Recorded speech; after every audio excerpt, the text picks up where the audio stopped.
style we're going to do is called your freeze frame insert.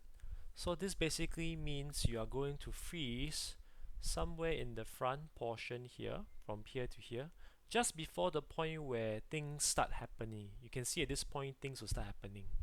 So you cannot touch this area, you're going to touch it in the front. The idea is you're going to freeze frame that portion anywhere at this point. After you freeze frame it, you're going to take whatever you have over here. So in this case, I decide to put my text box in the middle. If I want to make my text box big, I can also have the freedom to do so. Okay.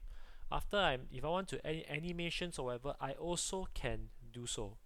Once I'm done, I will then freeze frame and drag this whole portion into the freeze frame.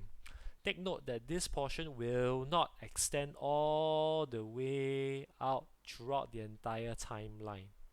Okay, the concept is you're just going to show the instructions at the start of the portion. Then, once the instructions fade away, you continue the entire video. So to freeze frame, find any point that you want, right click and you insert add freeze frame.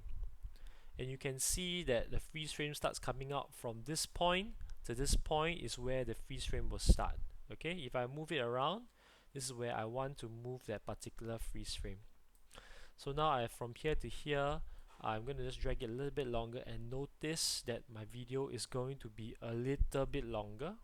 Okay, so then I'm going to now drag my text box over. You can see the text box is about 4 seconds long. Okay, if you want to make it a bit longer, up to you. I'm going to put it about 4.8 seconds because the words are a little bit longer. And at this point in time, whether or not there's a Kanban is entirely up to you. I'm just going to keep the Kanban there. Okay, and now let's watch the video over here. You can see at this point in time it opens up, so it makes your video this part more salient. Then this happens, and this is how you do a freeze frame insert.